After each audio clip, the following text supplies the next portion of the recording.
السلام علیکم ورحمۃ اللہ وبرکاتہ۔ وَإِذْ قَالَ مُوسَىٰ لِقَوْمِهِ يَا قَوْمِ اذْكُرُوا نِعْمَةَ اللَّهِ عَلَيْكُمْ إِذْ جَعَلَ فِيكُمْ أَنْبِيَاءَ۔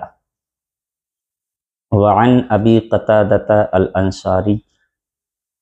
أن النبي صلى الله عليه وسلم سئل عن صوم يوم الاثنين فقال ذاك يوم ولدت فيه ويوم بعثت فيه ويوم أنزل علي فيه رواه مسلم۔ صدق اللہ العظیم وصدق رسولہ النبی الامین الکریم۔ عزیزان گرامی، آج کا عنوان گفتگو ہے محفل میلاد کا ثبوت احادیث مصطفیٰ کی روشنی میں، اور یہ کئی قسطوں میں چلے گا، پارٹ 1 پارٹ 2، کیونکہ ہم اور آپ حضرات اس بات کو اچھی طرح سے جانتے ہیں کہ جب بھی ماہ ربیع النور کا چاند نظر آتا ہے، جو ہی ماہ ربیع النور کا مہینہ آتا ہے تو وہ لوگ جن کو پیارے آقا صلی اللہ علیہ وسلم کی محفل میلاد سے چڑ ہے، وہ لوگ طرح طرح کے اعتراضات کر کے مسلمانوں کو بہکانے کی اور ورغلانے کی کوشش کرتے ہیں۔ یہ کئی پارٹوں میں چلے گا۔ مجھے امید ہے کہ جو حضرات اس گفتگو کو سماعت فرمائیں گے ان کے تمام تر اعتراضات ختم ہو جائیں گے۔ اللہ رب العزت نے ارشاد فرمایا، وَإِذْ قَالَ مُوسَىٰ لِقَوْمِهِ، اے میرے محبوب یاد کرو اس وقت کو کہ جب حضرت موسیٰ علیہ السلام نے اپنی قوم سے فرمایا تھا، یا قومی اذکروا نعمت اللہ علیکم۔ کیا فرمایا تھا کہ اے میری قوم، اللہ کی اس نعمت کا تذکرہ کرو، اللہ کی اس نعمت کو یاد کرو جو اس نے تم پر کی ہے، اللہ کی اس نعمت کا ذکر کرو جو اس نے تم پر کی ہے۔ اب سوال یہ ہے کہ آخر وہ کون سی نعمت ہے کہ جس کا تذکرہ کرنے کا، جس کا ذکر کرنے کا، جس کو یاد کرنے کا حکم حضرت موسیٰ اپنی قوم کو فرما رہے ہیں، اور یہ رب کا فرمان ہے۔ یوں تو اللہ رب العزت کی بے شمار نعمتیں ہیں۔ اللہ تعالیٰ نے خود ارشاد فرمایا، وَإِن تَعُدُّوا نِعْمَةَ اللَّهِ لَا تُحْصُوهَا، کہ اگر تم اللہ کی نعمتوں کو شمار کرنا چاہو تو شمار نہیں کر سکتے۔ لیکن اس آیت مبارکہ میں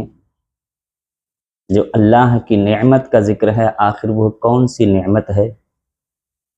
جس کو خصوصیت کے ساتھ اللہ رب العزت یاد کرنے کا حکم دے رہا، اس نعمت کا تذکرہ کرنے کا حکم دے رہا، اس نعمت کا ذکر کرنے کا حکم حضرت موسیٰ بھی اپنی قوم کو فرما رہے ہیں۔ تو اسی آیت مبارکہ میں جسٹ اللہ رب العزت نے اگلے جو ارشاد فرمایا ہے اس سے یہ عقدہ حل ہو جاتا ہے اور مسئلہ واضح ہو جاتا ہے۔ فرمایا، اذ جعل فیکم انبیاء، اللہ کی وہ نعمت یہ ہے کہ اس نے تمہارے درمیان اپنے نبیوں کو بھیجا، اپنے رسولوں کو بھیجا، تمہارے درمیان پیغمبروں کو بھیجا۔ نبیوں کا آنا، رسولوں کا آنا، پیغمبروں کا آنا، یہ اللہ کی بہت بڑی نعمت ہے۔ اس نعمت کا تذکرہ کرو، اس نعمت کو یاد کرو، اس نعمت کا ذکر کرو۔ اب اس کے ذکر کا طریقہ کیا ہے کہ فلاں نبی کی یہ شان، فلاں نبی کا یہ مرتبہ، فلاں نبی کا یہ مقام، فلاں نبی کی یہ عظمت، فلاں نبی کے آنے سے یہ گمراہی و ضلالت ختم ہوئی، فلاں نبی نے اپنی قوم کو اس طرح سے ہدایت کا راستہ دکھایا،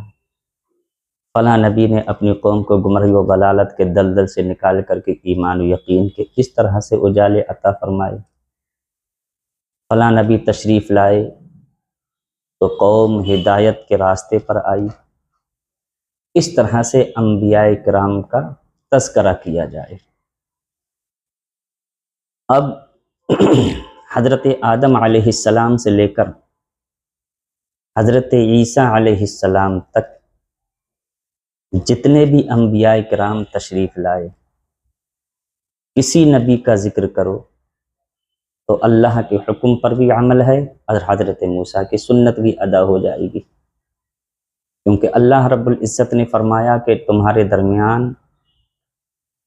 میں نے اپنے نبیوں کو بھیجا ہے تو میرے نبیوں کا تذکرہ کرو، اور میرے نبیوں کا تمہارے درمیان آنا یہ میری سب سے بڑی نعمت ہے۔ تو جب حضرت آدم سے لے کر حضرت عیسیٰ علیہ السلام تک جتنے بھی انبیاء کرام تشریف لائے، کسی نبی کا ذکر کر لیا جائے، کسی نبی کے آنے کا تذکرہ کیا جائے، کسی نبی کی تشریف آوری کو بیان کیا جائے، یہ اللہ کے حکم پر بھی عمل کرنا ہے اور حضرت موسیٰ کی سنت بھی ادا ہو جائے گی۔ تو جب سارے نبیوں کا ذکر کرنا یہ نبی کی سنت ثابت ہوا، اللہ کے حکم پر عمل کرنا ہوا، تو آخر کیا وجہ ہے کہ وہ نبی جو تمام نبیوں کا امام، وہ رسول جو تمام رسولوں کے سردار، اور یہ جتنے بھی انبیاء کرام آئے حضرت آدم سے لے کر حضرت عیسیٰ تک، یہ سارے نبیوں کو نبوت ہمارے نبی کے صدقے میں ملی، سارے رسولوں کو رسالت ہمارے نبی کے صدقہ و طفیل ملی۔ تو پچھلے سارے انبیاء کرام کا ذکر کرنا یہ جائز ہو، اللہ کے حکم پر عمل کرنا ہو، نبی کی سنت ہو، تو پھر آخر کیا وجہ ہے کہ جو امام الانبیاء ہیں ان کا تذکرہ کرنا کہاں سے ناجائز ہو جائے گا؟ ان کے تشریف لانے کو بیان کرنا کہاں سے بدعت سیئہ ہو جائے گا؟ ان کی آمد کا تذکرہ کرنا کہاں سے ناجائز و حرام ہو جائے گا؟ بلکہ پیارے آقا صلی اللہ علیہ وسلم کا ذکر کرنا عبادت ہی نہیں بلکہ تمام عبادتوں کی جان ہے، اور ہمارے نبی تو اللہ رب العزت کی سب سے بڑی نعمت ہیں، اور ہمارے نبی کے اسماء مبارکہ میں سے ایک اسم پاک نعمت اللہ بھی ہے۔ اٹھائیے دلال الخیرات شریف، جس میں مستقل ایک باب ہے فصل فی اسماء النبی، اس میں آقا کریم صلی اللہ علیہ وسلم کے اسماء مبارکہ کو شمار کیا گیا ہے۔ ان اسماء مبارکہ میں سے ایک اسم پاک نعمت اللہ بھی ہے۔ تو بہرحال حضور علیہ السلام کی تشریف آوری کو بیان کرنا، میرے آقا کا میلاد پڑھنا یا پیارے آقا صلی اللہ علیہ وسلم کی تشریف آوری کا تذکرہ کرنا، یہ اللہ رب العزت کے حکم پر عمل کرنا بھی ہے اور یہ باعث خیر و برکت بھی ہے۔ تو حضور علیہ السلام کی محفل میلاد کی ہم اہل سنت و جماعت محفل میلاد سجاتے ہیں، اور محفل میلاد کو سجا کر کے اپنے ایمان اور عقیدے کو جلا بخشتے ہیں، اور یہی چھوٹی چھوٹی محافل اور مجالس اگر رب کی بارگاہ میں قبول ہو جائیں تو یہ محافل و مجالس ہماری بخشش اور نجات کا ذریعہ بھی بن جاتی ہیں۔ لیکن اس کا مطلب یہ نہیں ہے کہ اعمال سے صرف نظر کر لیا جائے، روزہ نماز وغیرہ سے صرف نظر کیا، وہ بھی ضروری ہیں، لیکن اگر اس طرح کی محافل رب کی بارگاہ میں قبول ہو جائیں تو یہی محافل اور مجالس بخشش اور نجات کا ذریعہ بن جاتی ہیں۔ اس لیے کہ ایک عاشق رسول، ایک مومن صادق، ایک مومن کامل، ایک نبی کے محب کے لیے زندگی کے وہ لمحے بڑے ہی قیمتی ہوتے ہیں کہ جن لمحوں میں رحمت للعالمین کا ذکر ہو، وہ لمحے بڑے ہی سعادتوں سے بھرے ہوئے ہوتے ہیں کہ جن لمحوں میں آقا کریم صلی اللہ علیہ وسلم کا تذکرہ ہو۔ وہ لمحے بڑے ہی قیمتی ہوتے ہیں کہ جن لمحوں میں شفیع المذنبین کا ذکر ہو۔ اور علماء نے فرمایا کہ جس جگہ ایک مرتبہ محفل میلاد سجا لی جاتی ہے، پورے سال وہاں پر اللہ کی رحمتیں برستی ہیں۔ یہ علماء کا قول ہے۔ اب ہم کو یہ دیکھنا ہے محفل میلاد آخر عرف میں کون سی محفل کو کہتے ہیں، اس کی ڈیفینیشن کیا ہے، عرفی تعریف کیا ہے۔ تو محفل میلاد عرف عام میں ہر اس محفل کو کہتے ہیں کہ جس میں پیارے آقا صلی اللہ علیہ وسلم کے تذکار جمیلہ کو بیان کیا جائے، جس میں حضور کے اوصاف حمیدہ کو بیان کیا جائے، جس میں آقا کریم صلی اللہ علیہ وسلم کے لب و رخسار کی باتیں ہوں، جس محفل میں آقا کریم صلی اللہ علیہ وسلم کے قول و کردار کی باتیں ہوں، جس محفل میں حضور کی خلقت، ولادت، بعثت کی بات ہو،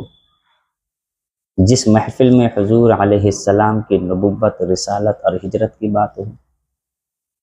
جس محفل میں آقا کریم صلی اللہ علیہ وسلم کے علم کی بات ہو، جس محفل میں پیارے آقا صلی اللہ علیہ وسلم کے سینے کی بات ہو، جس محفل میں پیارے مصطفیٰ کے مدینے کی بات ہو،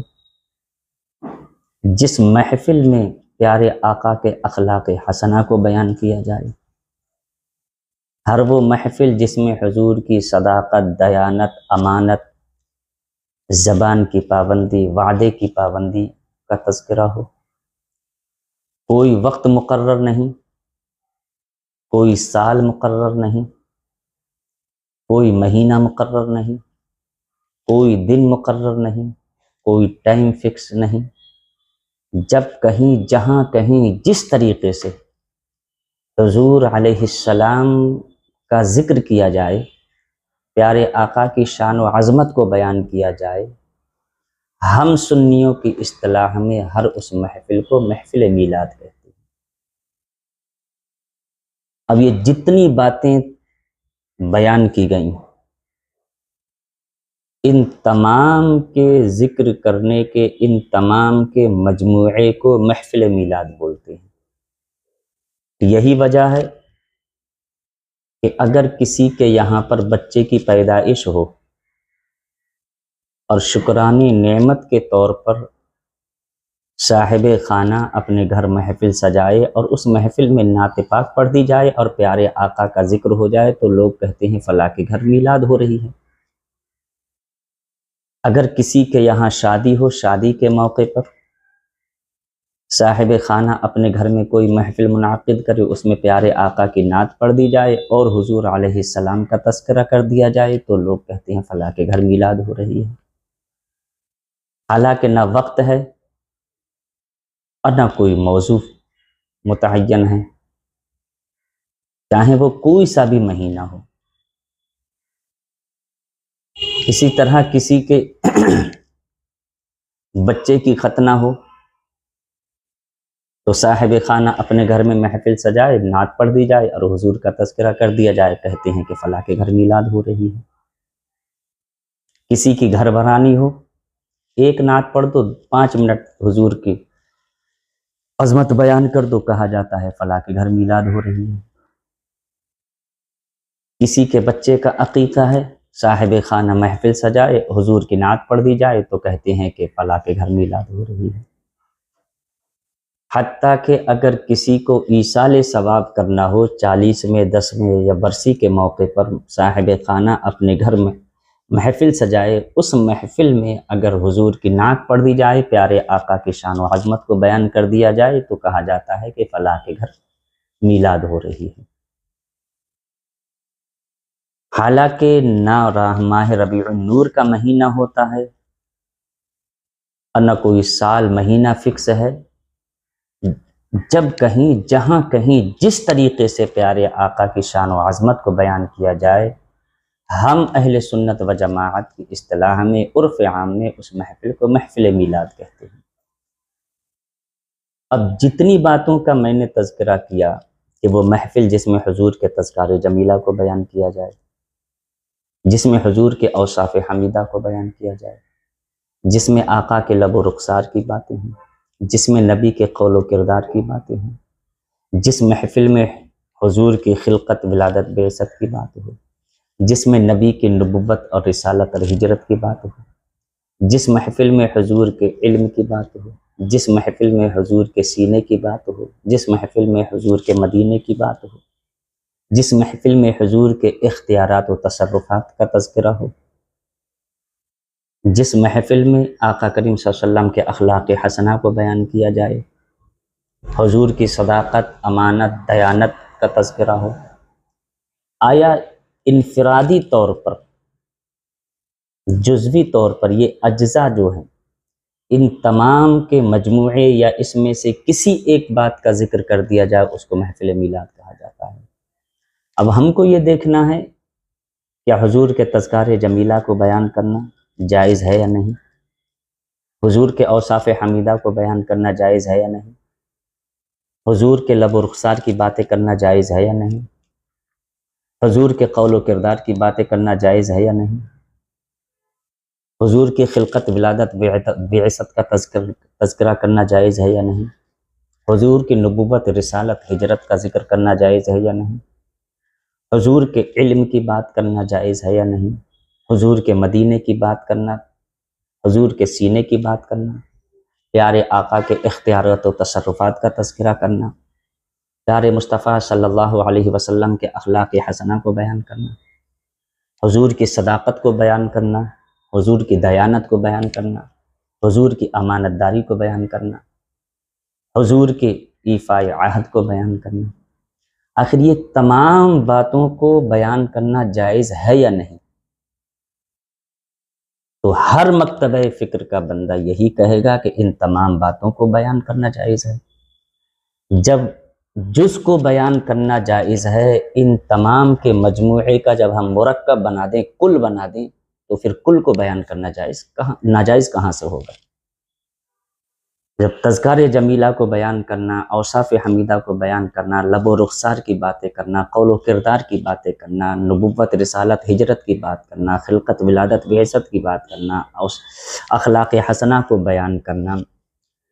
حضور علیہ السلام کے علم کی بات کرنا، سینے کی بات کرنا، مدینے کی بات کرنا، نبی کے حسن و جمال کو بیان کرنا، نبی کے اختیارات و تصرفات کو بیان کرنا، یہ تمام باتیں انفرادی طور پر بیان کرنا جائز ہے۔ ان سارے مجموعے کو ہی تو محفل میلاد کہتے ہیں، یا ان میں سے کسی ایک کو بیان کر دیا جائے۔ جب جز کو بیان کرنا جائز ہے تو کل کہاں سے ناجائز ہو جائے گا؟ اب ہم دیکھیں کیا قرآن میں اللہ رب العزت نے ان باتوں کا تذکرہ کیا یا نہیں؟ کیونکہ عرف میں ہر وہ محفل جس میں ان باتوں کا تذکرہ یا ان میں سے کسی ایک کا ذکر کر دیا جائے اس کو عرف عام میں محفل میلاد بولتے ہیں۔ آیا ہم قرآن کو دیکھتے ہیں، کیا قرآن میں ان باتوں کو اللہ رب العزت نے بیان فرمایا؟ تو پورا قرآن آقا کریم صلی اللہ علیہ وسلم کے اوصاف حمیدہ سے بھرا ہوا ہے۔ شمائل ترمذی شریف میں حضور علیہ السلام کے ایک ایک وصف کو بیان کیا ہے، ایک ایک ادا کو بیان کیا گیا ہے، یہاں تک کہ اللہ کے نبی کی ریش مبارک میں کتنے بال سفید تھے ان کا بھی تذکرہ ہے، حضور علیہ السلام جس پیالے سے پانی نوش فرماتے تھے اس کا بھی ذکر ہے۔ قرآن میں ان تمام باتوں کا بڑی وضاحت سے ذکر ہے۔ آقا کریم صلی اللہ علیہ وسلم کے اوصاف حمیدہ کا تذکرہ موجود ہے، اللہ کے نبی صلی اللہ علیہ وسلم کے اخلاق حسنہ کو بیان فرمایا، وَإِنَّكَ لَعَلَىٰ خُلُقٍ عَظِيمٍ، پیارے آقا کے عمر مولا عمرک انہم لفی سکرتہم یعمہون، پیارے آقا صلی اللہ علیہ وسلم کے قول کی بات، انہ لقول رسول کریم، کردار تو لقد کان لکم فی رسول اللہ اسوۃ حسنہ، حضور کی تشریف آوری تو لقد جاءکم رسول من انفسکم، میرے آقا کی نورانیت تو قد جاءکم من اللہ نور و کتاب مبین، پیارے آقا صلی اللہ علیہ وسلم کا تشریف لانا یہ مؤمنوں پر بہت بڑا احسان ہے، تو لقد من اللہ علی المؤمنین اذ بعث فیہم رسولا، حضور علیہ السلام سارے جہان کے لیے رحمت ہیں، تو وما ارسلناک الا رحمۃ للعالمین، ید اللہ فوق ایدیہم، اور آقا کریم صلی اللہ علیہ وسلم شاہد ہیں، بشیر ہیں، نذیر ہیں۔ یا ایھا النبی انا ارسلناک شاہدا وبشیرا ونذیرا وداعیا الی اللہ باذنہ وسراجا منیرا۔ پیارے آقا صلی اللہ علیہ وسلم ساری مخلوق کے لیے رسول بن کر تشریف لائے، تو یا ایھا الناس انی رسول اللہ الیکم جمیعا۔ تو ان تمام باتوں کا تذکرہ کرنا، قرآن میں بھی ان تمام باتوں کا ذکر موجود ہے۔ اب انہی کو تو محفل میلاد میں بیان کیا جاتا ہے، ان میں سے کسی ایک کو بیان کیا جاتا ہے، تو قرآن میں تو موجود ہے ہی۔ آئیے اب حدیث مصطفیٰ میں دیکھیں، کیا آقا کریم صلی اللہ علیہ وسلم نے اپنی ولادت، اپنی بعثت اور اپنی پیدائش کا ذکر صحابہ میں کیا یا نہیں؟ ہم اہل سنت و جماعت بھی تو حضور علیہ السلام کی پیدائش کو بیان کرتے ہیں، نبی کا میلاد مناتے ہیں، یوم پیدائش مناتے ہیں۔ تو آیا اب ہم احادیث مبارکہ میں دیکھیں، کیا پیارے آقا نے اپنا میلاد، اپنا یوم پیدائش منایا؟ حضور علیہ السلام نے اپنے یوم پیدائش کا تذکرہ کیا؟ تو اٹھائیے، مسلم شریف، ترمذی شریف میں یہ حدیث پاک موجود ہے، جس کے راوی حضرت قتادہ انصاری ہیں۔ عن ابی قتادہ الانصاری ان النبی صلی اللہ علیہ وسلم سئل عن صوم یوم الاثنین فقال ذاک یوم ولدت فیہ ویوم بعثت فیہ ویوم انزل علی فیہ۔ حضرت ابو قتادہ انصاری روایت فرماتے ہیں کہ آقا کریم صلی اللہ علیہ وسلم سے پیر کے دن کے روزہ رکھنے کے بارے میں پوچھا گیا کہ یا رسول اللہ، آپ پیر کے دن کے روزے کا اتنا اہتمام کیوں کرتے ہیں؟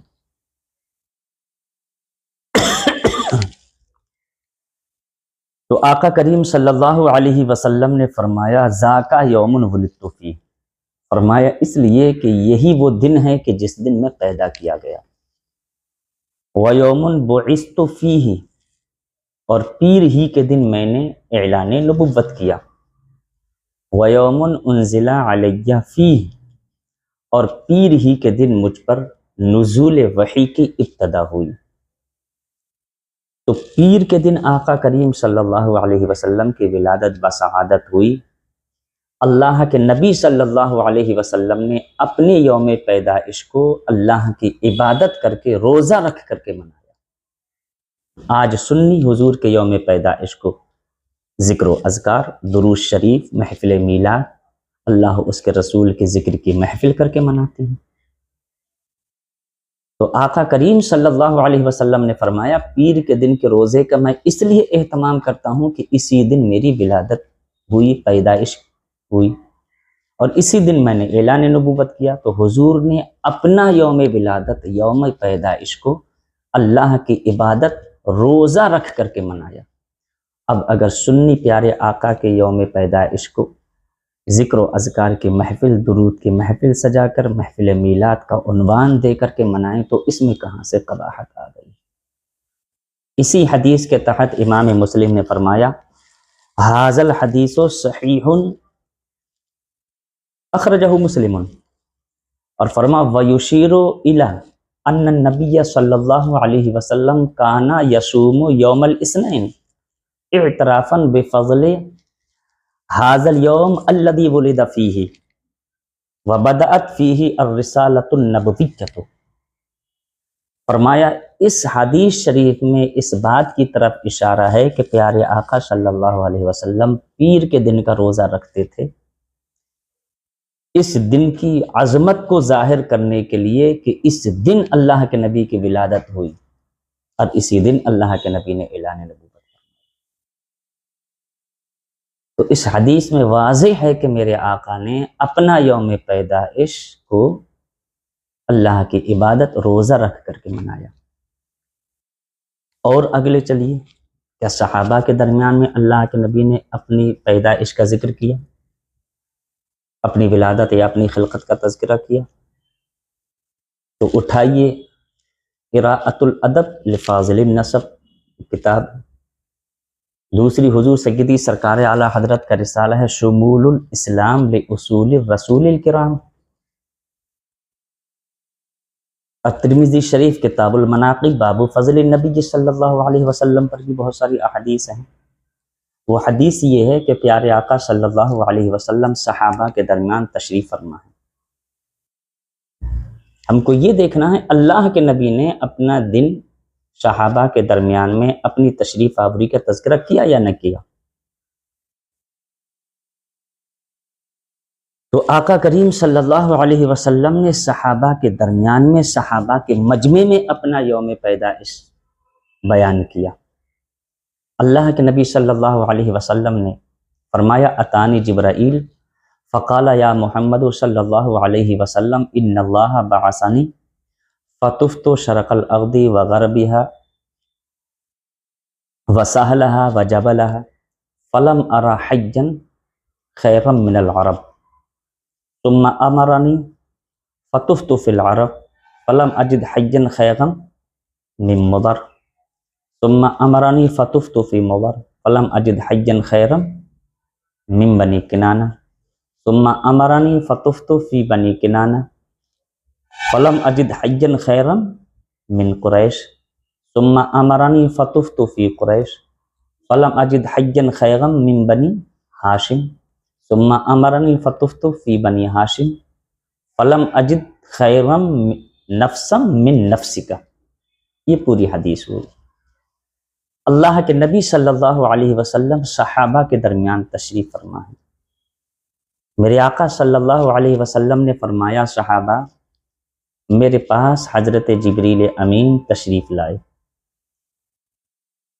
اتانی جبریل فقال یا محمد، تو حضرت جبریل نے عرض کی یا محمد صلی اللہ علیہ وسلم، اے اللہ کے رسول، اللہ رب العزت نے مجھ کو بھیجا۔ یہ حضرت جبریل نے حضور کو کہا اور حضور نے صحابہ کے درمیان میں بیان کیا۔ تو حضرت جبریل کو اللہ رب العزت نے روئے زمین پر بھیجا۔ فرمایا جبریل سدرۃ المنتہا کو چھوڑو، روئے زمین پر جاؤ اور جا کر کے پوری کائنات کا جائزہ لو کہ پوری روئے زمین حصہ ارض میں سب سے بہترین حصہ کون سا ہے۔ میرے آقا فرماتے ہیں صحابہ حضرت جبریل امین زمین پر تشریف لائے۔ رب بہتر جانتا ہے لیکن پھر بھی حضرت جبریل کو بھیجا۔ اللہ کی حکمت، فعل الحکیم لا یخلو عن الحکمت۔ تو میرے آقا فرماتے ہیں حضرت جبریل امین روئے زمین پر تشریف لائے تو جبریل امین فرماتے ہیں فطفت شرق الارض وسهلها وجبلها۔ حضرت جبریل نے عرض کیا رسول اللہ میں نے زمین کے مشرق کو بھی تلاش کیا، زمین کے مشرق کو بھی تلاش کیا، مغرب کو بھی تلاش کیا، اس کے نرم زمین کو بھی تلاش کیا، پہاڑوں کا بھی جائزہ لیا، یعنی پوری کائنات کا جائزہ لیا۔ قلبت الارض مشارق و مغارب۔ تو میں نے روئے زمین پر سب سے بہترین حصہ عرب کو پایا۔ حضرت جبریل رب کی بارگاہ میں تشریف لے گئے، عرض کی مالک و مولا میں نے پورے روئے زمین کا جائزہ لیا، پوری روئے زمین میں سب سے بہترین حصہ عرب ہے۔ اللہ نے فرمایا جبریل پھر جاؤ اور جا کر کے دیکھو کہ عرب میں بہت سارے قبیلے ہیں، جاؤ ان قبیلوں کا، ان جماعتوں کا جائزہ لو کہ ان میں سب سے بہترین گروہ کون سا ہے۔ حضرت جبریل امین پھر تشریف لائے، انہوں نے عرب کے تمام گروہوں کا جائزہ لیا اور رب کی بارگاہ میں تشریف لے گئے، عرض کی مالک و مولا میں نے عرب کے تمام گروہوں کا جائزہ لیا، سب سے بہترین گروہ قبیلہ مضر ہے۔ پھر اللہ رب العزت نے فرمایا جبریل جاؤ قبیلہ مضر میں بہت سارے قبیلے اور بھی ہیں، ان کا جائزہ لو کہ ان میں سب سے بہترین گروہ کون سا ہے قبیلہ۔ حضرت جبریل امین پھر زمین پر تشریف لائے، فطفت فی مضر فلم اجد حجا خیرا من قریش۔ حضرت جبریل امین نے پھر تمام قبیلوں کا جائزہ لیا اور رب کی بارگاہ میں تشریف لے گئے، عرض کی مالک و مولا میں نے تمام قبائل کا جائزہ لیا، تمام قبیلوں میں سب سے بہترین قبیلہ ایک قریش ہے۔ اللہ رب العزت نے پھر حکم فرمایا، جاؤ جبریل، قبیلہ قریش میں بہت سارے خاندان ہیں، یہ میرے آقا صحابہ کے درمیان میں بیان فرما رہے ہیں۔ تو جبریل پھر تشریف لائے، تمام خاندانوں کا جائزہ لیا اور رب کی بارگاہ میں تشریف لے گا، عرض کی مالک و مولا میں نے تمام خاندانوں کا جائزہ لیا، سب سے بہترین خاندان بنو ہاشم ہے۔ فرمایا خاندان بنو ہاشم میں بہت سارے لوگ ہیں، جاؤ ان لوگوں میں، ان میں سب سے بہترین کون سا نسب ہے۔ آتے ہیں حضرت جبریل، تو میرے آقا فرماتے ہیں، جبریل نے عرض کیا رسول اللہ میں نے سارے لوگوں کا جائزہ لیا تو سب سے بہترین جان، سب سے بہترین نفس، آپ سے زیادہ کسی کو بہتر نہ پایا۔ تو میرے آقا فرماتے ہیں صحابہ، اللہ رب العزت نے سب سے بہتر میں مجھ کو پیدا فرمایا۔ تو اللہ کے نبی نے اپنی تشریف آوری کا ذکر کیا کہ نہیں کیا؟ میرے آقا صلی اللہ علیہ وسلم نے جس کو ہم عرف میں میلاد کہتے ہیں، اس کا تذکرہ کیا کہ نہیں کیا؟ پوری روئے زمین پہ سب سے بہتر عرب میں سب سے بہتر مضر میں سب سے بہتر بنی کنانہ میں سب سے بہتر قریش میں سب سے بہتر خاندان بنو ہاشم میں سب سے بہتر حضور علیہ السلام۔ میرے آقا فرماتے ہیں اللہ رب العزت نے مجھ کو سب سے بہترین لوگوں میں سے پیدا فرمایا۔ یہی تو حضور کا میلاد ہے، اور اس کو میرے نبی نے صحابہ کے درمیان میں بیان فرمایا۔ ایک حدیث شریف ہوئی، آئیے دوسری حدیث شریف، یہ کتاب المناقب باب فضل النبی صلی اللہ علیہ وسلم ترمذی شریف پر ہے۔ حضرت واصلہ ابن اسقع سے مروی ہے، اللہ کے نبی صلی اللہ علیہ وسلم نے فرمایا ان اللہ اصطفیٰ من ولد ابراہیم اسماعیل واصطفیٰ من اسماعیل بنی کنانہ واصطفیٰ من بنی کنانہ قریشا واصطفیٰ من قریش بنی ہاشم واصطفانی من بنی ہاشم۔ اللہ کے رسول صلی اللہ علیہ وسلم نے فرمایا کہ اللہ رب العزت نے اولاد ابراہیم سے اسماعیل کو چنا، اسماعیل سے بنی کنانہ کو چنا، بنی کنانہ سے اللہ تعالی نے قریش کو چنا، اور قریش سے اللہ رب العزت نے بنی ہاشم کو چنا۔ واصطفانی من بنی ہاشم، میرے آقا فرماتے ہیں سنو، اللہ رب العزت نے بنی ہاشم سے مجھ کو چنا۔ تو اللہ کے نبی صلی اللہ علیہ وسلم نے اپنی تشریف آوری اور حضور علیہ السلام نے اپنا ذکر کیا کہ نہیں کیا، کہ سب سے بہترین میں سے اللہ رب العزت نے حضور کو رکھا۔ آئیے دوسری حدیث شریف، یہ بھی وہیں پر ہے۔ اللہ کے نبی صلی اللہ علیہ وسلم ایک مرتبہ باہر میدان احد کی طرف تشریف لے گئے۔ ان النبی صلی اللہ علیہ وسلم خرج یوما فصلی علی احد صلاته علی المسجد ثم انصرف الى المنبر فقال انی فرط لکم وانا شہید علیکم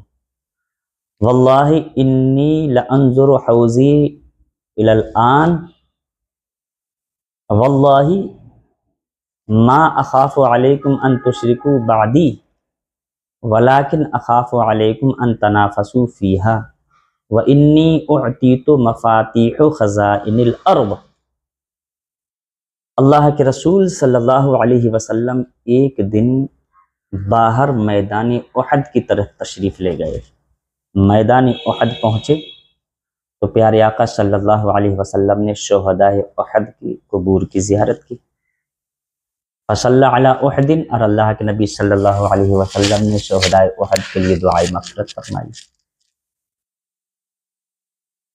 اور پھر میرے آقا صلی اللہ علیہ وسلم نے وہیں پر منبر لگوایا، منبر شریف سجایا گیا، پیارے آقا نے منبر لگوایا، اللہ کے نبی منبر پر تشریف فرما ہوئے، اور پھر میرے نبی نے فرمایا انی فرط لکم، کہ اے میرے صحابہ سنو، میں تمہارا پیش رو ہوں، وَإِنِّي وَأَنَا شَهِيدٌ عَلَيْكُمْ، اور میرے نبی نے فرمایا سنو، میں تم پر گواہ ہوں اور تمہارے احوال اور تمہارے اعمال سے باخبر ہوں۔ واللہ ما اخاف علیکم ان تشرکوا، اور میرے نبی نے فرمایا وانی لانظر حوضی الان، فرمایا سنو میں یہاں کھڑا ممبر پر ہوں، یہاں سے کھڑے کھڑے اپنے حوض کوثر کو اس طرح دیکھ رہا ہوں جیسے کہ اپنے ہاتھ کے ہتھیلی کو دیکھ رہا ہوں۔ وانی اعطیت مفاتیح خزائن الارض، اور فرمایا صحابہ سنو، اللہ رب العزت نے مجھ کو زمین کے خزانے کی کنجیاں عطا فرما دی ہیں۔ پہلے مجہول کا ترجمہ تو مجھے زمین کے خزانے کی کنجیاں عطا کی گئیں، اور فرمایا واللہ انی اخاف علیکم ان تشرکوا من بعدی، واللہ انی ما اخاف علیکم، فرمایا قسم خدا کی مجھے یہ ڈر نہیں ہے کہ تم میرے بعد شرک میں مبتلا ہو جاؤ گے، اسے مجھے اس کا کوئی خوف نہیں ہے، مجھے اندیشہ یہ ہے ولیکن اخاف علیکم ان تنافسوا فیہا، کہ تم آپس میں ایک دوسرے پر فخر و مباحثت کرو گے۔ تو اس حدیث میں بھی اس بات کا ذکر ہے کہ پیارے آقا صلی اللہ علیہ وسلم نے ممبر لگوایا، ممبر پر کھڑے ہو کر صحابہ کے سامنے اپنی شان و عظمت کو بیان کیا، اور محفل میلاد کے عنوان میں سے ایک عنوان یہ بھی ہوتا ہے کہ پیارے آقا صلی اللہ علیہ وسلم کی شان و عظمت کو بیان کیا جاتا ہے۔ تو اللہ کے نبی نے تو خود صحابہ کے درمیان میں اس طرح کا بیان فرمایا۔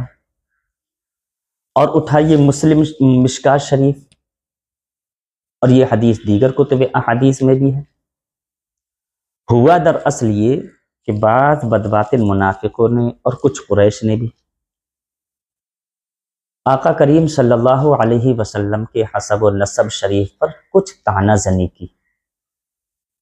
شدہ یہ بات حضور کے چچا حضرت عباس ابن عبد المطلب تک پہنچ گئی۔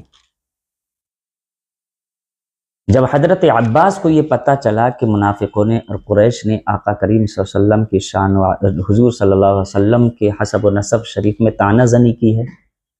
تو آپ کو بہت صدمہ ہوا۔ اور یاد رکھیے حضرت عباس حضور کے چچا ہیں،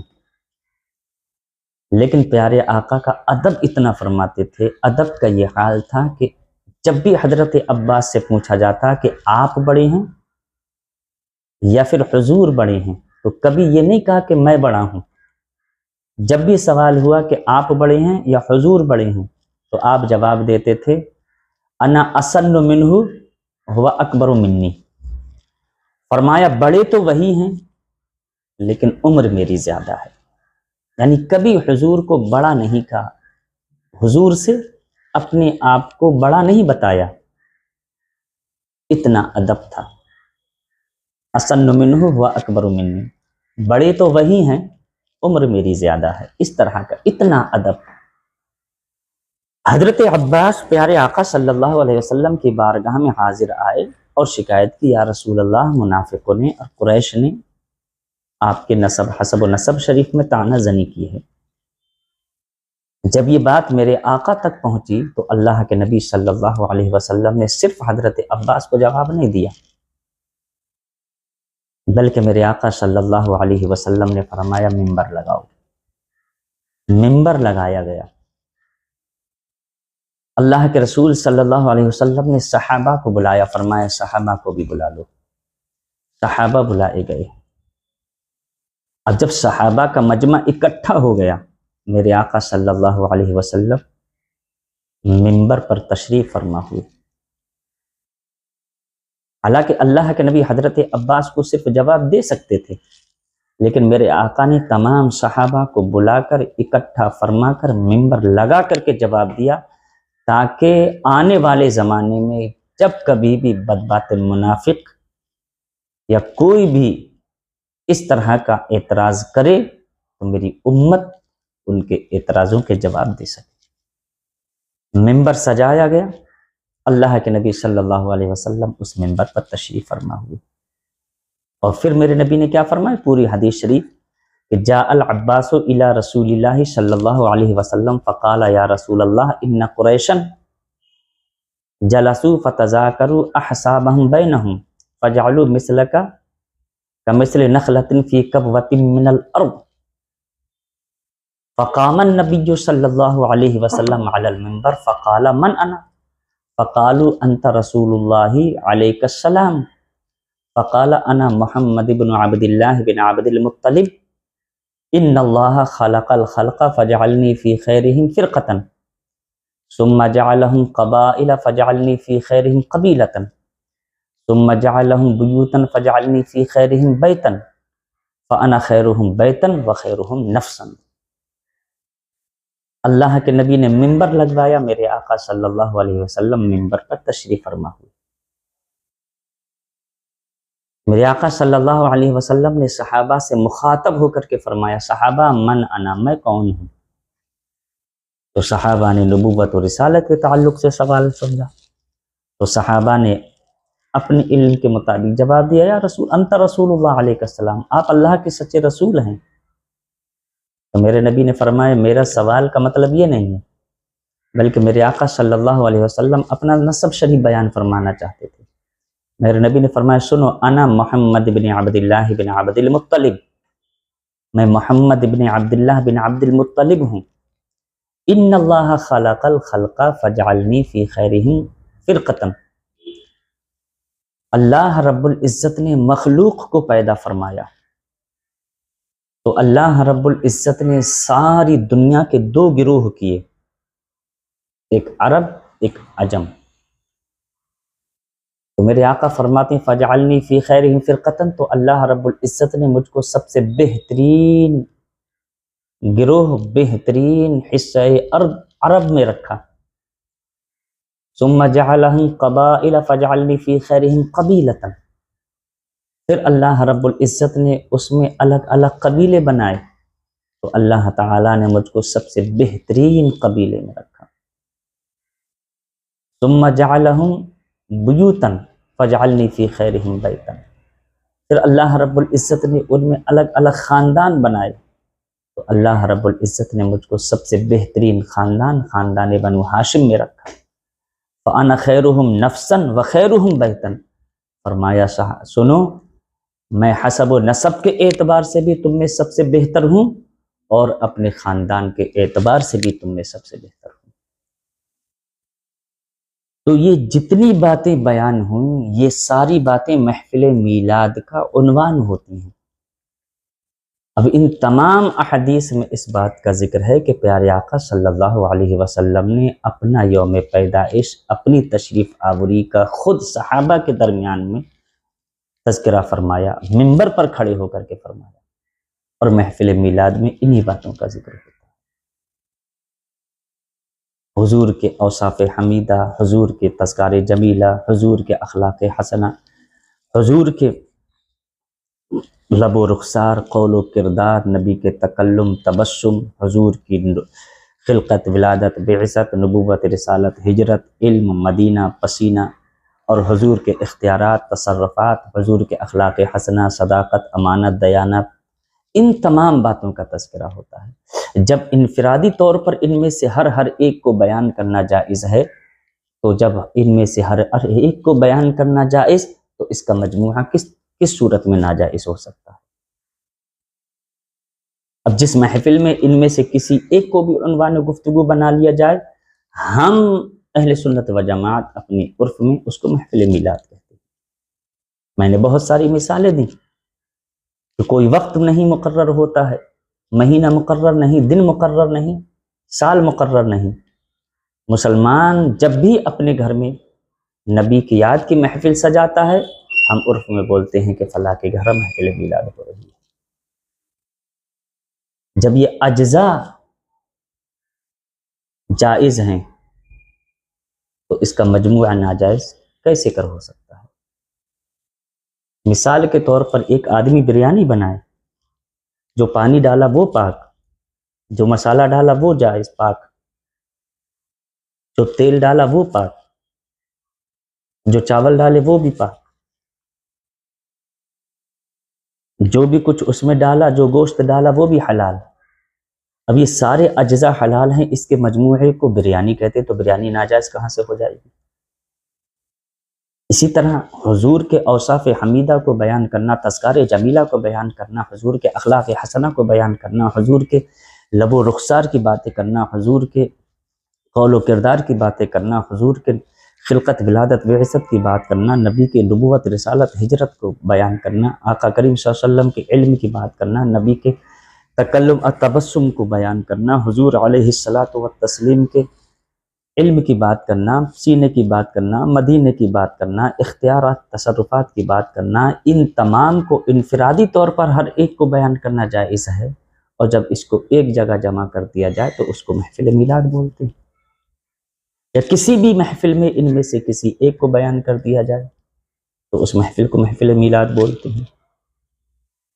تو جب انفرادی طور پر ہر ایک کو الگ الگ بیان کرنا جائز ہے تو انہی کے مجموعے کو بیان کرنا ناجائز کہاں سے ہو جائے گا؟ اور میں نے آپ کے سامنے چند حدیثیں رکھی کہ اللہ کے نبی صلی اللہ علیہ وسلم نے خود ان باتوں کا تذکرہ کیا۔ انشاءاللہ اور اگلے پارٹ میں دیگر احادیث